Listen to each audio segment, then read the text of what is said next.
Over 50, so what? I'm Carol. Now, I hope you're feeling ready for action to join in the 5-minute fitness segment after the break. Yes? And you can do it sitting down. To kick off with today, we have a bit of a serious topic, and that is looking after your mortgage with all the increases in interest rates. We chat to Christine.Williams Property Strategist with tips to help ensure you keep your property. Very helpful for yourself or your children who might have mortgages. Lastly, we have some more fun with Liz from Koya, and also find out about free dance options for men. Now, don't forget to join in the 5-minute fitness.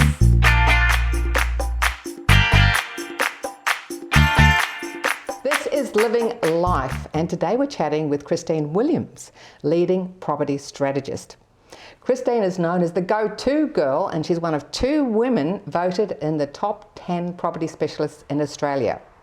Christine is a speaker and author of The 10-Year Commitment and Suddenly Single. But before we go any further, I'd like to impress upon your audience, I am not a financial advisor, nor am I an accountant, nor am I a legal advisor.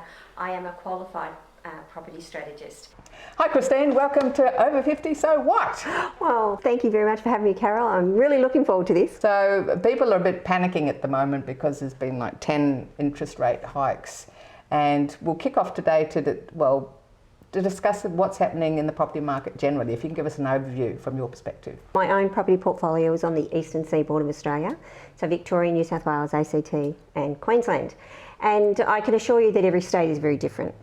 We have, however, every state has the issue about supply and demand, and we are under supply when it comes to property. So yes, we have had 10 interest rates, and today we're sort of sitting at interest rates anywhere between 5 and 7%. And some people would say to you, well, gosh, you know, interest rates are so low. And I must admit I was one of them, but when I think about what wages were against what the interest rates were against what property prices were, believe it or not, we're sort of sitting around the same thing. So 5 or 7% today is sort of the equivalent of 17%. From a what should I do perspective, okay, don't panic. The first thing that I truly believe that you should be doing is pick up the phone and start speaking to some advisors. Pick up the phone and speak to your lender. Some of the things I've been talking about with my clients that were doing this, panicking, you know, they might have been paying $2,000 a month on their mortgage and it's going to $4,000 a month on their mortgage. You know, what should I do, Christine? Well, the first thing you've got to do is don't leave it to the last minute, because it's not going to go away. Interest rates are here to stay. I believe there may be 1, if not 2, before they settle. And then, look, honestly, by September, October 2023, I believe that they're going to start reducing, or great incentives to change banks, okay, from banks. You know, we're sort of seeing ANZ and NAB are offering $4,000 to refinance. It's not a bad thing. If you can refinance, you know, why not take the cash? But talk to your lender first, okay? The $4,000 is the carrot. It may not be the best option for you.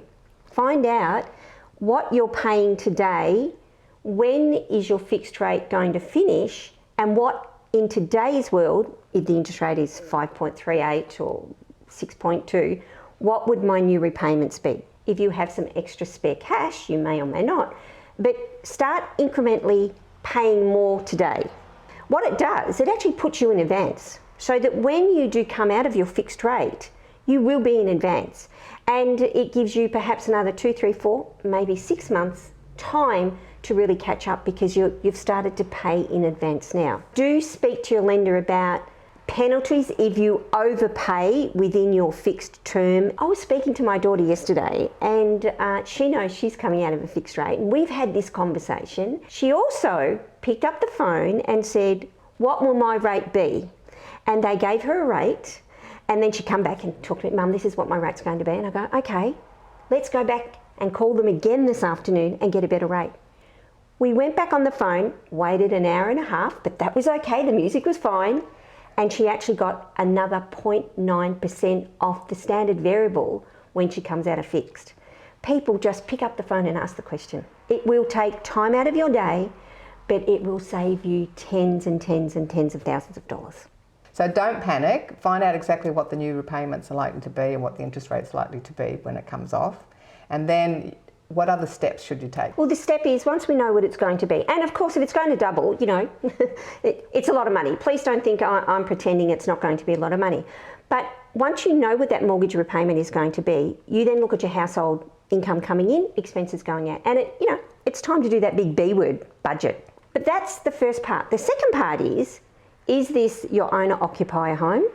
We're not going to sell our owner-occupier home unless we really have to, okay? Today's media, they're talking about 15% are going to go in default.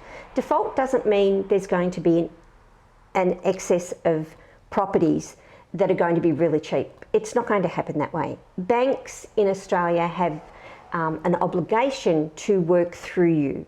Banks are not in the business of selling houses. They need to work with you to make sure that you can, go through this storm and come out the other end positive and stay in your own home. What options are there if people actually don't have enough disposable income currently to service the mortgage? I'm about to explain something from, you may or may not have seen the Home Safe eligibility. I love the ad where she's a ex-ballet dancer, and she thought she was going to lose her home, and Home Safe come to it. Look, there's things out there which are reverse mortgages. In the beginning, and when I say beginning, this was about 15, 16 years ago, I was probably okay with them, but I'm not okay with the reverse mortgage now. I am okay with the product from Home Safe. The difference being you can't be under 60 because it's legislation. So what is offered there is your own home, and let's just say for the purpose of this conversation, if your home is worth $1 million, you have $500,000 equity, or you've got 50% equity. Home Safe will come in and purchase 20 to 25% of that property. So they will give you $250,000, okay, so that's $250,000, but they're buying 25% of your property. As your property still grows in value, you still retain 75% of your property, plus the money that the $250,000 they've given you for the 25%. And then, it could be 5 years or 10 years and the property could be worth 1.5 million or 2 million, depending on how long you keep it. And Home Safe take the 25% of what the selling price is. I'm certainly not endorsing the product in any way, shape or form, except I've been down this path with some clients and it just seems to work for them. The key is 60, you must be 60, and you can actually have a look at it. Now, we're 55 and we're having problems, and we've got 5 years before we can look at that. It may be we actually have a look at what we're doing. Are we still employed? Have we got access? What's our super going to look like? Have we got 50% equity in our property? It may be worth looking at selling and seeing what that is, seeing what you're going to come out with, seeing what rent's going to be, if you're going to rent. You may be expecting an inheritance. It may be that you can start cohabitating. It may be that you decided to sell and you're going to look at this and downsize at the same time, come out with some extra cash. So the 50 to 55s, different to the 60s. And then the other thing you may consider is that, you haven't got enough for your mortgage, and all our universities, they do want billeting. You can get another female into your house and she would be paying, rent for the home, but you've got to learn to cohabitate. So, we live in a world now whereby we can start asking questions and there could be other opportunities out there. Do look at all options, put all options on the table before you make a decision. Yeah, because most people want to hang on to their house. So if it's only a short-term thing to rent out a room, get some more money to pay off the mortgage. By really thinking about what you can do and opening yourself up to perhaps ideas you had never even considered, like taking in a student or, cohabitating, this could keep you in your own home for as long as you want. Continue to get capital growth and, it could just sort itself out. Because I truly do believe by September, October 23, we're definitely going to be seeing a stabilisation in our interest rates. I definitely believe that there's going to be more incentives from the banks and or reductions in interest rate. I really do believe this. So if someone watching today can give you a call and have a chat about their unique situation? Oh, definitely. Please go to my website. There's hints and tips that you can download or, leave me a message and I'll contact you. The website's smarterpropertyinvesting.com.au. And I'm happy to help you where I can because, I'm a wife, a mother and a grandmother, so 9 times out of 10, been there, done that.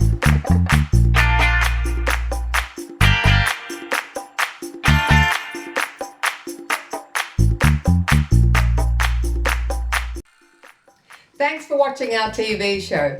Be sure to hit subscribe and then you'll never miss an episode. Jump on Facebook, join our group, get in on the fun, fitness, wellness and inspiration. I'm Carol, over 50. So what?